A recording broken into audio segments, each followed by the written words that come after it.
Hello, good morning everybody. This morning's talk is going to cover analyzing intrusions and intruders. It's kind of a deeper look at network incident response, intrusion analysis. Okay, so this presentation is significantly changed from the one on your CD, but I've already provided this to DefCon last night, so it'll be on the website after my talk sometime today, hopefully. Who am I? I'm Sean Bodmer. I'm a computer science, criminal science researcher. I spent a lot of time researching honey nets over the last 6 years. I'm not an expert behavioral profiler, nor do I work for the Department of Justice or have any background with them specifically. Intrusion analyst by trade. I spent the first few years doing penetration testing, exploit analysis, signature generation for IDSs, IPSs, and the last 6 years specifically dealing with incident response, intrusion analysis, and honey nets. And I'm also building a thesis on attacker and threat profiling.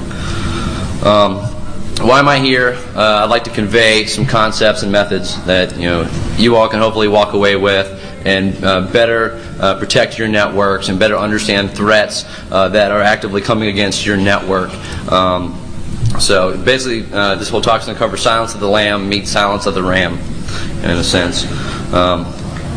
Okay, so everybody's challenged, right? How do you better understand the threats? You get hacked. You have an incident occur in your network. How do you understand what the motive and intent is? How can you take that information when you understand it and better use that information to put in stronger protections in your network? How do you effectively communicate what just happened on your network to your leadership? How are they going to give you more budget? How are they going to allocate you more resources to to increase security protections or training? Overall foundations of this talk is going to basically be founded in behavioral profiling. Yes, it has negative connotations in the media and the press, but it's been used for a very long time and very successfully. I think statistically it's like 72% on average. Behavioral profiling does work. It's not 100%. It's not the silver bullet, but it does work. You can use this to analyze patterns of an attack. Focus on the behavior, the skills and abilities. You can look at the code that's being used against your network and see if it's custom, if it's not. Motivation. What are they going after? Your finance information, your logistics, operational, is it corporate espionage, complexity of the attack, how hard was it, accessibility to the resources. So this is kind of the foundation. I'm going to build on it from here. Okay, so I'm going to bring you all the way back about 100 years, a little bit over 100 years ago, 1888, Jack the Ripper. This is where behavioral profiling started, right? So first case profiling was actively used. Without even ever finding Jack the Ripper, they were able to build a list of a profile of Jack, and there's still today nobody really knows who he was, but they have they can infer a lot of personality traits about Jack the Ripper, right? So they have all his victims, they have the dates, circumstances of death, and how they were found, how they were harmed, right? You can relate all this information to your network. What happened? What OSs did they hit? What services? What tools were dropped? What files were altered? What was taken? What presence was left, right? So you can, from an intrusion analyst perspective, you can relate all this information that's already there to what you're doing on a day-to-day basis. You can develop patterns and signatures of an attack. If you can write your own custom signatures, networks or host-based signatures. Okay, so with Jack the Ripper, they never found him, right? But they have a lot of suspects, right? They have all these plots, the royal plot. They have, he was a doctor. How the bodies were mutilated. Some say he was, some say he wasn't. It's still an ongoing debate. Jack the Ripper's crimes were disorganized. So some of them thought that it was, a passion, organization. Knowledge of your environment. So did he know the streets where he was murdering, committing these crimes? Does your intruder who's hacking your network, does he seem to know exactly where your systems are? Does he know where your users are, where your files are stored, where your key assets are located, if you have a very large enterprise? Also, is he extremely skilled with tools? What kind of tools is he using? Stuff from open source, or is he customizing his own tools? That can help you build off that profile of Jack, right? This is kind of an overall basic profile of Jack. I mean, I pulled it from several different sources right here. So you look at Jack and you see, okay, there's all these assumptions about Jack the Ripper. Well, you can make the same assumptions about your attacker, right? Try to narrow it down, and this all leads to trying to understand your threat. You know, are you dealing with some kids? Are you dealing with organized crime? Somebody who's, you know, a disgruntled employee, or something even worse? So, like I said, there's over 100 years of this experience right now that you can use as information security professionals. You can go on the internet and read. You can go buy books. You can, you know, research, you know, till your head turns blue. Experience that information that's already been built, and the Department of Justice folks, the law enforcement types. You all, this is not new to you. You all have been doing this for decades, over a century, and so this is all for the security guys and network guys who don't really think about this stuff or haven't, and where you can walk away and put this into your program. So now that information systems are at a point where all the heavy lifting is done by your automated systems, your security systems, it leaves you time to do the heavy thinking, right?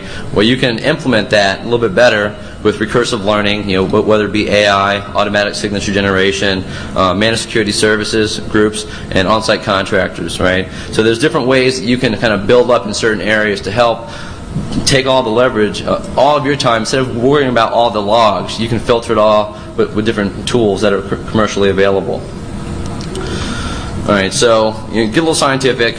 Criminal investigative analysis. Yep, you can go on Wiki, you can go on the internet and read all about it. That's not something that you specifically do, but it's a good resource that you can go read about and walk away with, right? Reviews, the basis of it is reviewing crimes from a behavioral aspect, assessing the facts about what happened, and interpreting what the attacker did.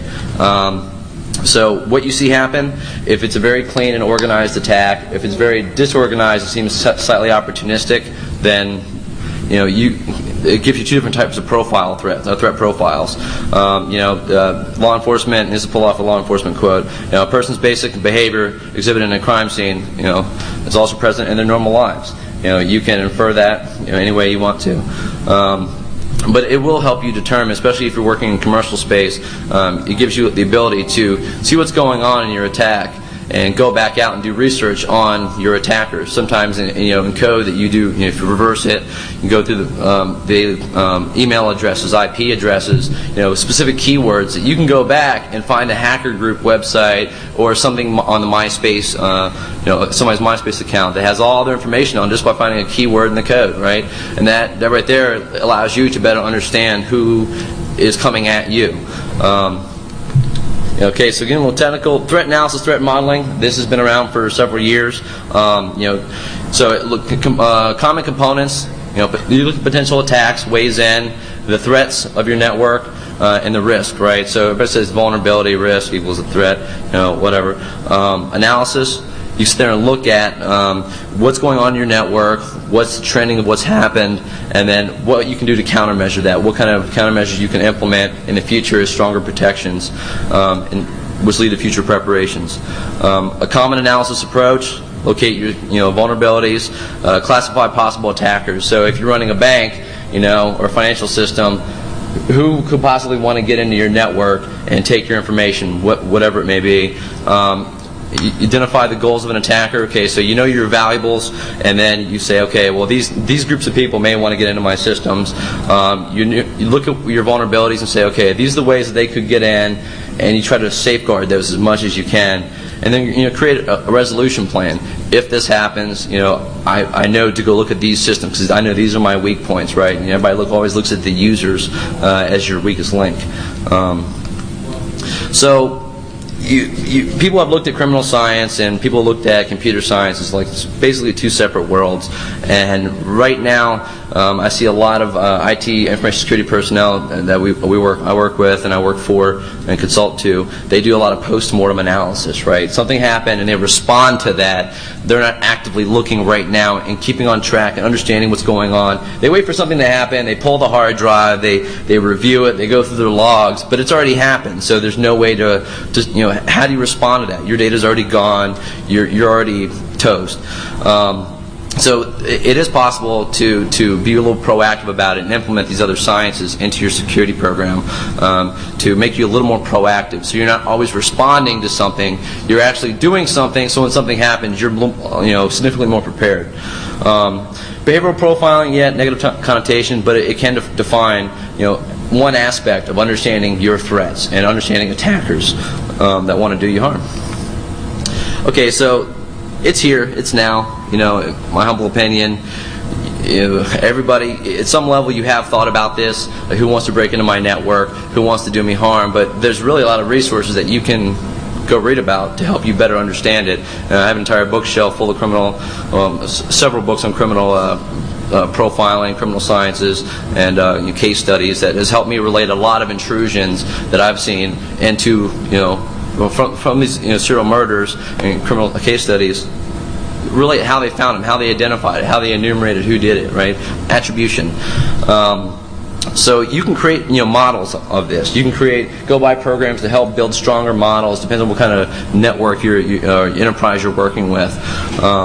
And you can understand, if you understand that, you understand your threats, you can understand where you may be going next, where the attackers may be going, the latest threats. Okay, this new exploit just came out. Okay, I have 6 servers that have this vulnerability. Yeah, I can patch it. How fast can you patch it before they hit you? And how much of a threat, how large and strong is the threat? How fast are they going to respond to that 0 day that just came out? Okay, so you can be Columbo now. You can sit here on your network and think about things that when the power goes out and you're all alone, it'll keep you up at night. So when you do an intrusion analysis, you can either guess about what happened, you can try to put pieces together and make a lot of assumptions, or you can really look at all the facts, bring all your data sources together, and try to really peel away the needles in the haystack and put them all together. Okay, this pattern happened over the network. If you have some session-based monitoring tools, you can look at the session of what happened and kind of tie it all together and attribute this one attack to maybe this one attempt was the same person over here in these 5 other places, right? So you start to build this big story of what may have happened or what is happening on your network. Okay, so here, this is a sample, cybercrime investigation, intrusion investigation. So you assess the scene, you can collect your evidence, put all your data sources together, document, please. Analyze. What happened? Network forensics, host-based forensics. Reversing malicious code, whatever whatever you like, whatever tools you use. Assessment, right? So you see what happened over the network, over the host. You put it all together, and then you basically try to build a profile, a threat profile, an attacker profile of the intruder or the group that just came at your network. And then you try to generate an intrusion report that has all this combined information in it and give it to your senior leadership to let them know how big of a threat just came at their network. Whether it was some kid just using some tool he downloaded, or this is something serious, sir. I need more tools. I need we need to call the police, get a lawyer, get whoever involved to better support what just happened, especially if you're a large financial institution. Okay, here's a sample investigative life cycle. I'm just going to run through really quick. All right. So you have your incident, awareness consultation, right when the incident occurs, preliminary analysis, image acquisition, recovery. You do analysis on it, preliminary and final report, and either you're going to go to prosecutable or non-prosecutable. Even if you go prosecutable, you still have the bottom, containment and prevention for the future. They still kind of go hand in hand. And if you end up in a prosecution, I swear to tell the truth, nothing but the truth, and that's entertaining in of itself. So, where do you start, right? So an incident occurs, and you have all this data, right? So we've talked about how you can do, behavioral profiling and intruder analysis, but when it comes down to it, you have all of these components of technology that you have to wrap your head around when something happens. Where do I start, right? Do I look for, the hard drive? Do I look at the apps? Do I look at the network logs, the hard drives? What do I do first, right? So, and it's all around what just happened, the body of the crime.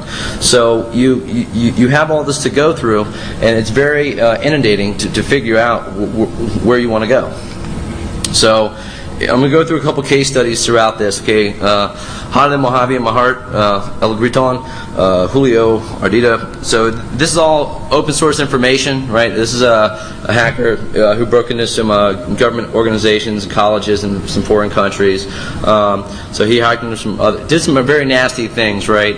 So, but bottom line, they charged him at the very bottom, 3 years probation. Had to pay some fines. Nothing too big, right? So. But when you look at this, and you're watching this, if you were on that assessment team, right, trying to do the incident response, how would you have handled that? How would you have looked at the difficulty of his code? Consider the target, what he was going after, what systems he was hitting, where the data points were that he took the data. What was the outcome? Okay, so did he take your financial information? Did he take any kind of logistics? Did he take personnel records, PII, whatever you want to call it? What did he take, and what does it all mean to you? How much does that damage your day-to-day functions, right? And how would you analyze that? Typology is basically typecasting or stereotyping certain groups together. Like the naive hacker, the organized crime, and I actually have a list a few slides down. And victimology is basically looking at what servers he hit. Actually looking at the victim, the target, and trying to assess, okay, so what was the value of that target that he just went after? And you can look up the definitions on Wiki. And there are other methods you can use, just using standard digital media analysis and trying to do some kind of incident response report, a damage assessment. But attacker characterization is very important when you try to do this assessment, right?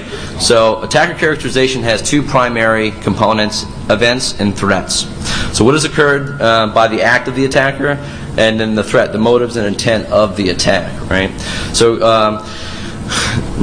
generally, session data isn't available on an attack. You're looking at some fuzzed up host logs. You're looking at some network logs, some IDS logs, firewall logs that have more than likely been fuzzed. Somebody throws a lot of noise at a router or firewall past an IDS and tries to slip by, goes really low and slow, and tries to throw really slow fragmented attacks. It could be, depending on how important you are as a target. Okay, so HoneyNet technologies, if they're available and you use them, and if you don't publish them, okay, so general consensus is that, yeah, everyone's like HoneyNet, bad connotations as well. But if you use them and implement them inside your network and don't advertise them publicly, you can use them, right? It gets kind of shady when you go for prosecutable, the prosecutable path. Work with your corporate attorney on that, but you don't have to. If you're not going to do prosecution, you just want to do, protection. You can implement honeypots until your heart's content. Okay, so these are the common. When you talk about typology and breaking your threats down into groups, here's the groups that we use internally for analysis team, and you see it goes all the way down from naive, novice to foreign intelligence, which depending on what kind of information you're protecting, it can go all the way there. Components of an attacker profile that you can start building, and we actually have some broken out forms that we use. So when we have first hour information, we try to fill all this stuff out. You have motivation, objectives, timelines, resources, risk tolerance, skills and methods, actions, attack organization points, numbers involved in the attack. You may see one attack, but it could be several people involved in that attack. One person scans, one person actually injects, one person runs the shell, one person gets in and pulls the data, one person cleans up. That can happen. It could be one person from cradle to grave, soup to nuts, And knowledge source, right? When I say knowledge source, that again refers to if you're you have the ability to find out an email address, an IP address, a keyword that you can go Google or search for on the internet and find out more about that person or that group, and you can figure out, okay, what are they about? Or do they hate my company? Is it a former employee? Is it a group working to do money laundering, or they want to sell my information on IRC, whatever it may be? But that's a good information source, is trying to go out and try to find information about that entity or person. Common challenges in attack characterization: the cost. How do you really effectively convey that to your leadership. Hey, we need this amount of money. In addition to just making sure we have day-to-day operations going to have all this, threat modeling, attacker characterization, all these extra sensors out and running. The personnel, skill, talent to do analysis on the information, equipment, software, productivity. Most organizations, they don't want to be inundated with all this other additional work that you have to do, this workload, especially IS staff. We have a lot to do on a day-to-day function. Why are we going to spend this extra 2 or 3 hours doing all this analysis and all this extra logs? Well, you can automate a lot of it. And technology, how do you know where to put the equipment? Boundary protections, the continuity of operations of that equipment. You have, depending on what kind of guidelines you're operating under, Sarbanes-Oxley, HIPAA, do you have to store that data? Do you have to have extra backups of that? And what happens if that data dies and you have disaster recovery? Is your leadership going to let you have a whole other hot site or cold site for that? And legal. Most lawyers get really tense and pucker up when you talk about setting up any kind of extra attacker characterization or kind of profiling systems. Depends on how you word it. We talked a lot about implementing the technology, about the concepts of actually performing the work, right? So when you're actually doing the analysis, you want to trace an attack to the insertion point. Right? In your first hour, when you find out something's happened, you try to find the best, that point of entry, right, and try to trace it back. Because that first device, like most ISPs, they dump their data in 24 hours. So you have 48 hours to find out where that attack came from before all your data is gone. But that data, even though the source IP doesn't mean too much, it still helps you understand what might be happening, and how, what, who, when, why, and where. It's a big piece of the pie. Acquiring all of your internal assets. If you run a major enterprise that's across several countries or several states across the country, how do you get all those pieces together really quick before the logs are erased or before something gets damaged? Or that attacker, as he's getting out of your network, you don't have access to Texas, your Texas site, whatever it may be, and they're deleting those logs when you're finding out in your Philadelphia office that something just happened. So getting all that information together really quick and storing it, then that's really important. Post-mortem is reactive and not proactive, and if you're not implementing technologies to actively monitor, the anomalous behavior, you're fighting a never-ending battle. It's completely uphill, and you're just going to fall down. Data stream cowboy and Coogee. Okay, so 26 days of attacks, 20 days of monitoring. A lot of sniffers.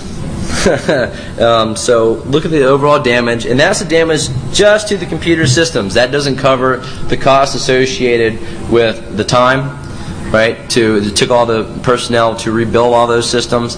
The information lost, as with case study B, right? There's a undefined monetary number with all that hasn't been ever totaled. If you looked at that and you were trying to define, how bad is this threat? So think you're all on the receiving end of this, and you find out there's all these sniffers loaded on your network. There's all this data going out of your network. Okay, the tools that are running on your network. How good is the code? Is it very custom? Again, is it open source? Common tools. Who would you consider the target? How would you consider it? Right? Would you look at what just happened to you and try to figure out, okay, so what does this all mean? Are they taking, if I'm building like an airplane, are they taking, different pieces of it from different sites to all take it back and build a nice plane for themselves because they're starting up their own airline?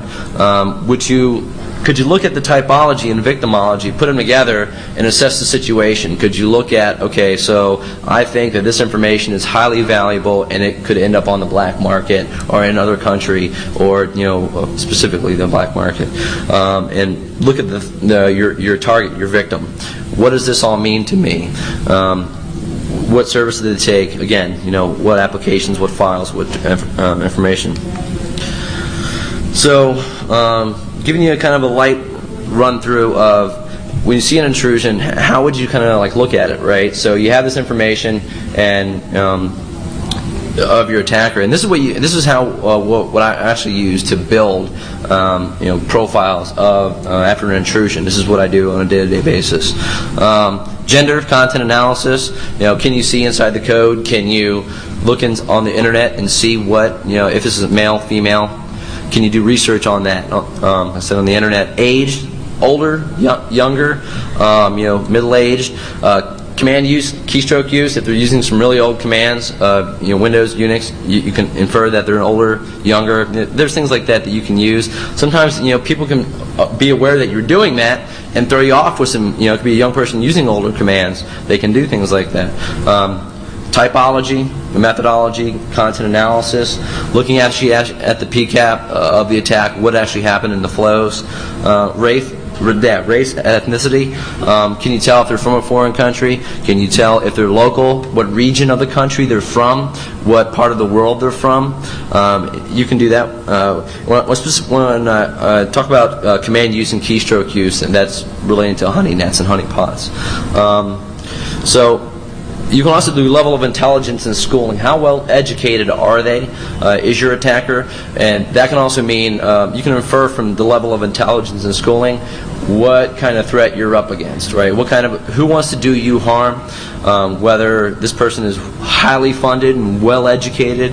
You really don't find highly educated people doing, master's, PhDs. I'm referring to doing a lot of major hacking. You find some people doing it, but as far as doing cross-organizational intrusions, unless they're highly funded, PhDs and masters normally at work. Political affiliations. Are they extremist group? Are they with some environmentalist group? Whatever it may be, there's you can identify that potentially by going out and doing research on the internet, looking at content analysis of what's going on.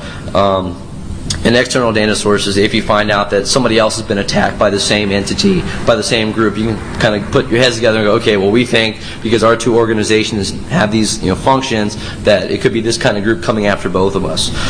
Physical mental health, we've all seen the movie Swordfish, right? So, the guy's like, hack into this bank or I'm going to shoot you. Same type of thing, Don't know if you've ever seen that before, but it can happen. And you can also see, are they narcissistic? Do they have any kind of, manic depressive, bipolar disorders? What are their patterns of attack?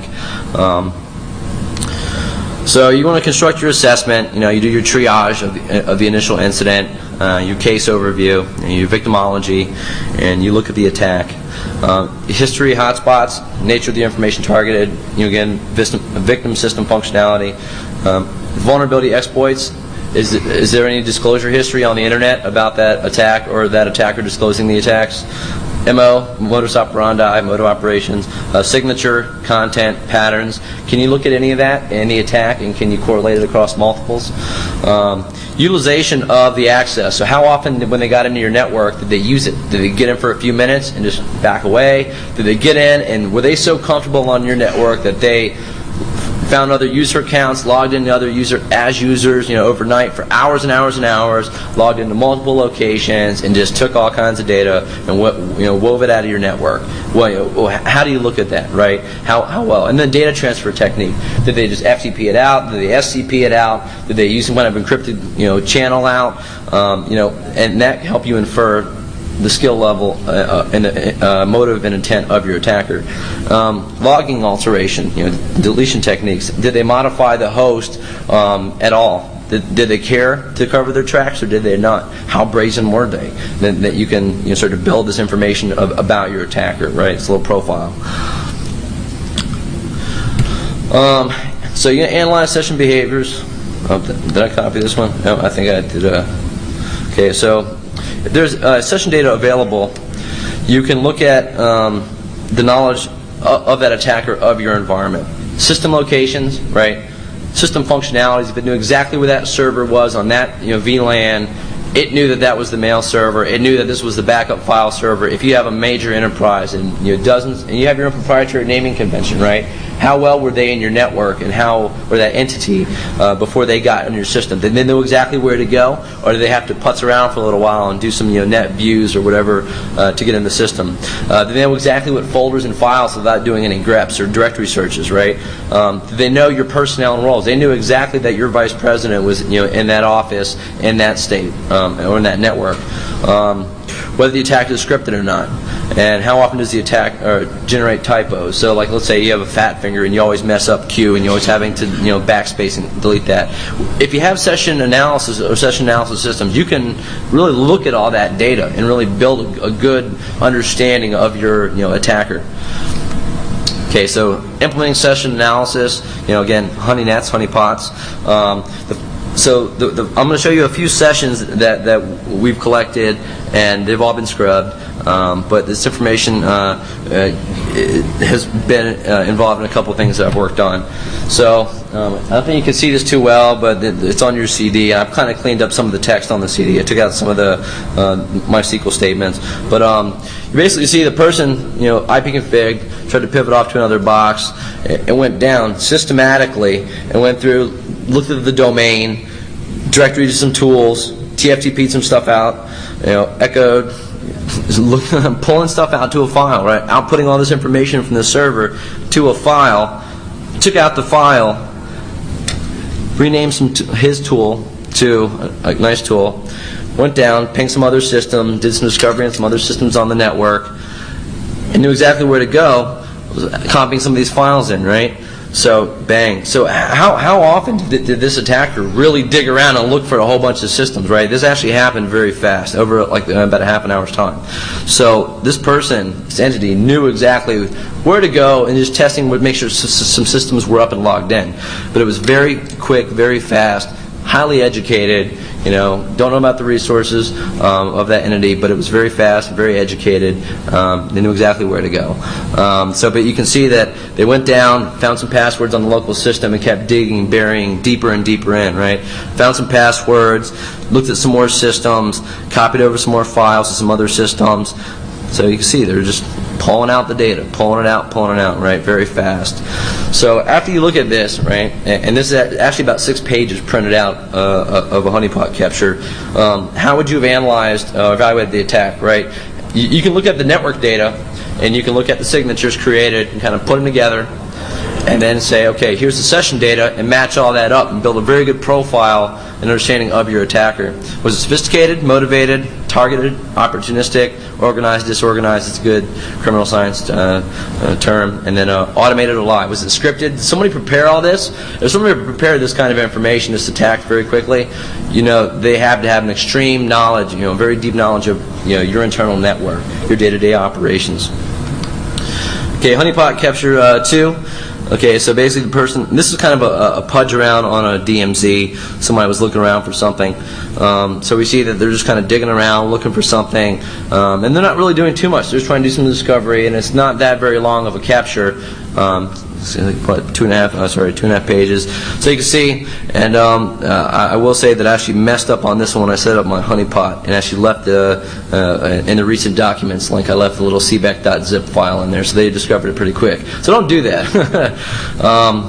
So they go through and try to dig around the system, dig around for some domains, right? Nothing too fancy, nothing too good, but they did try to pull out some data to an external IP, which is fuzzed.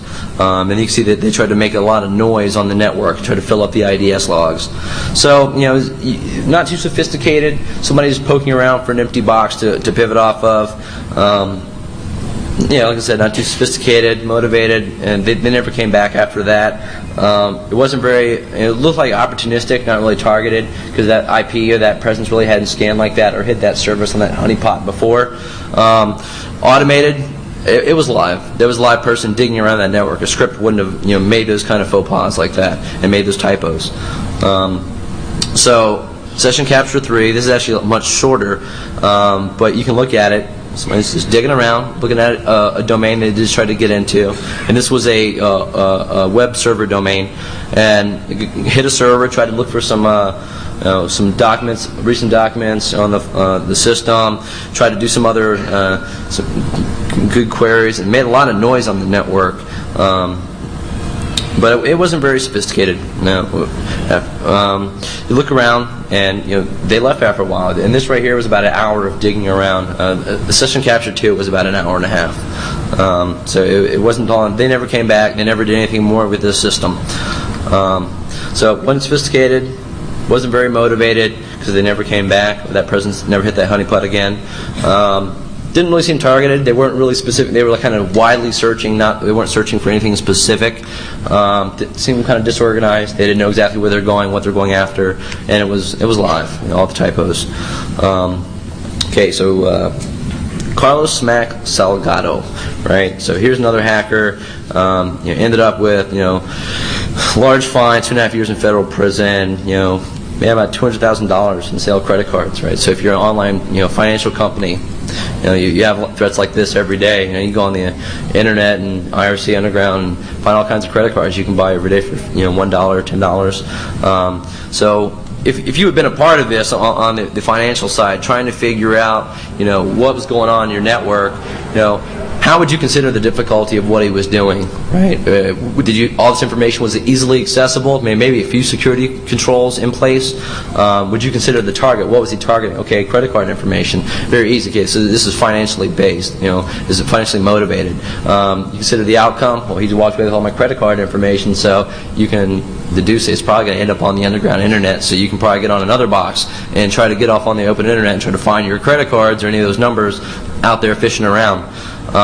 Typology, what type would you have mixed them in of all those common attacker types that I threw out there?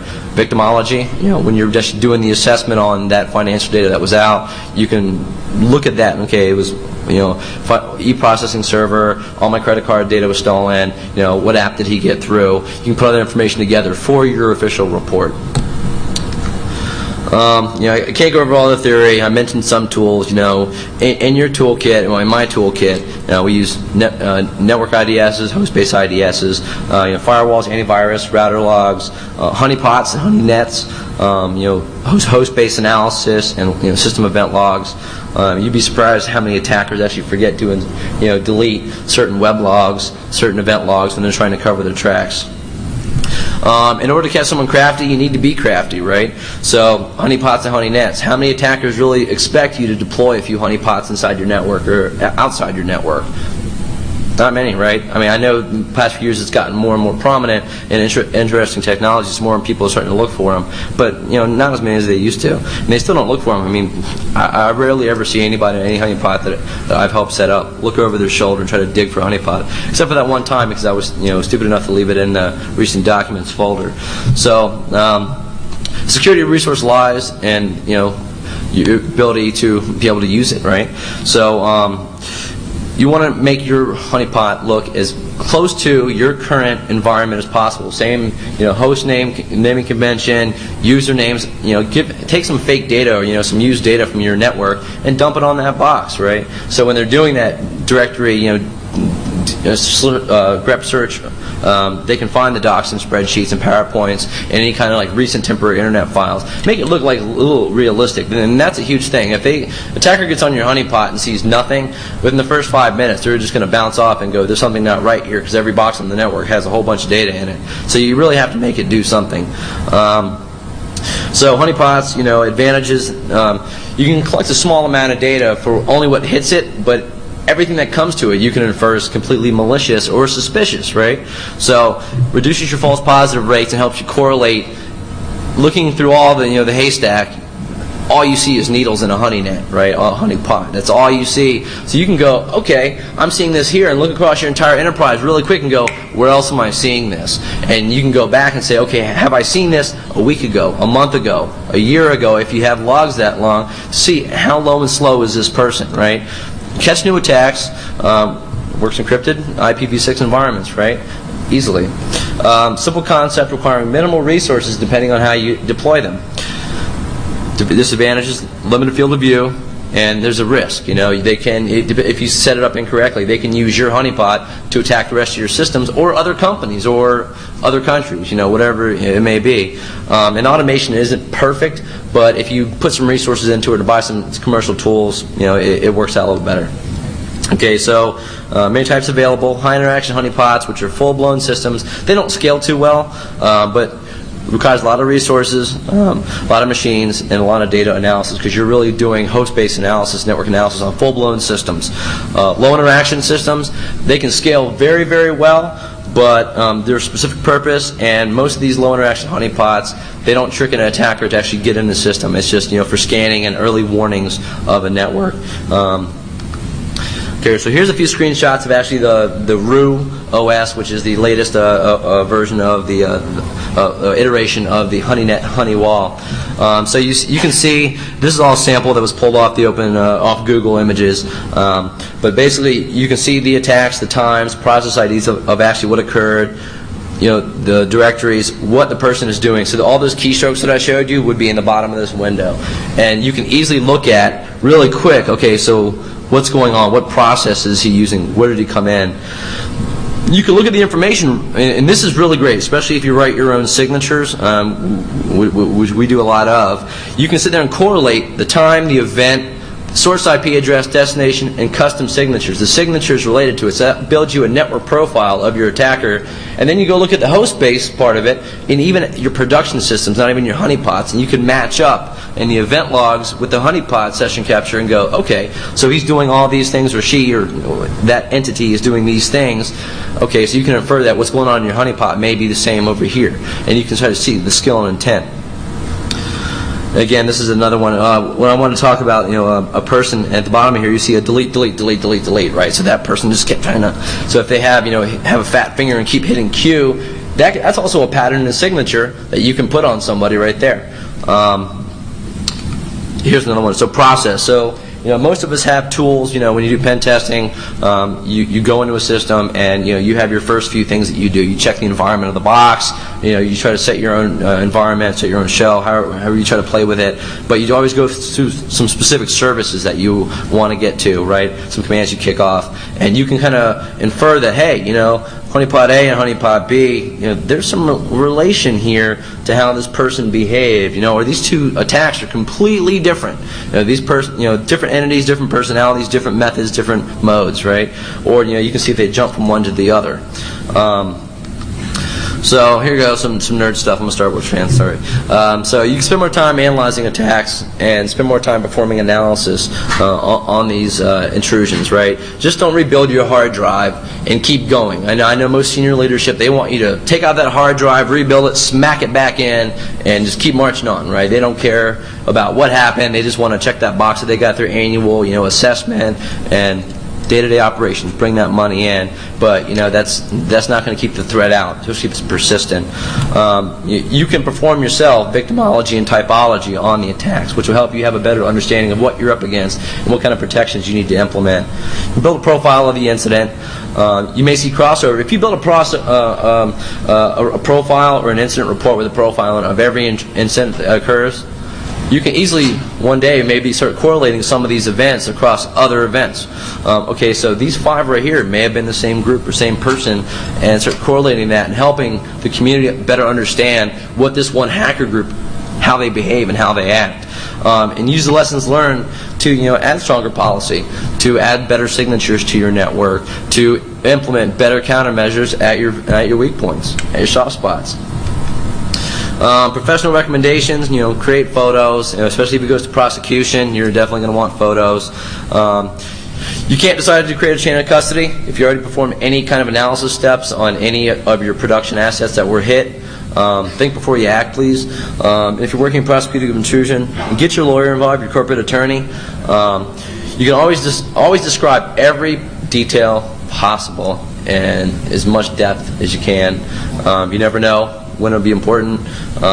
You never know when you're doing your analysis, when you write down in detail, you get to some other systems, it may pop up like, oh yeah, that was important over here, and then you actually put 2 and 2 together and you get 5.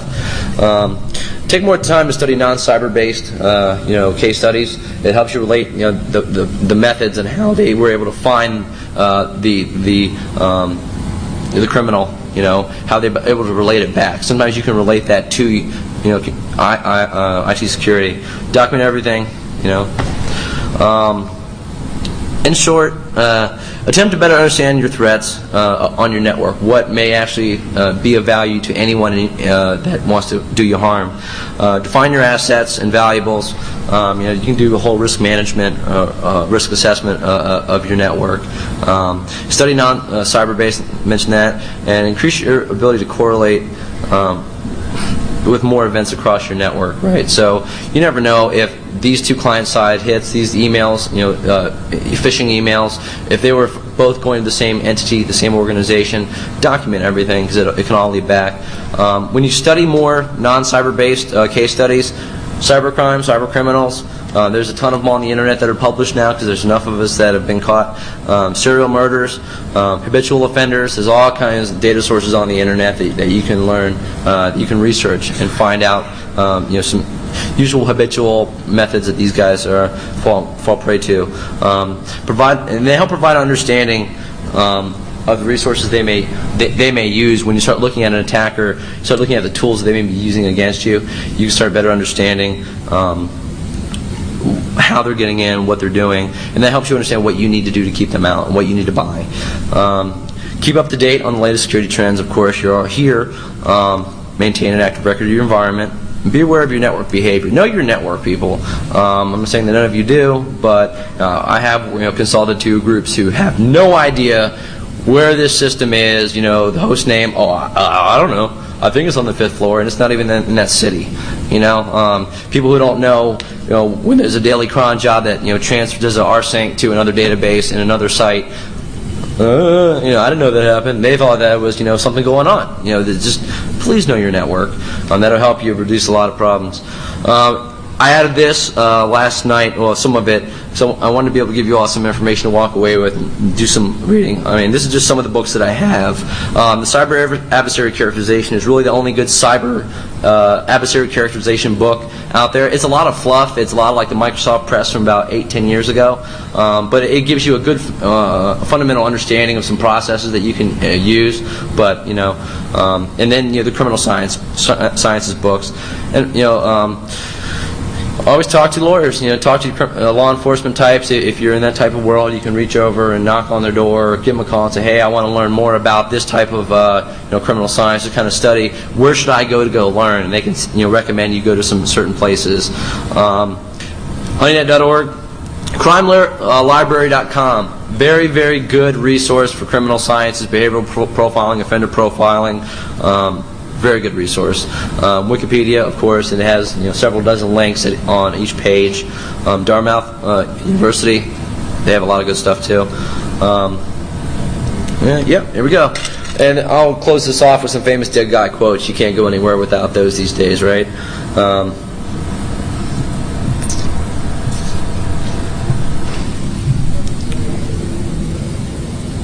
The first one's very applicable to, I think, most of us who are on the defense side. I think some of us here are really close to the second one as well. All right.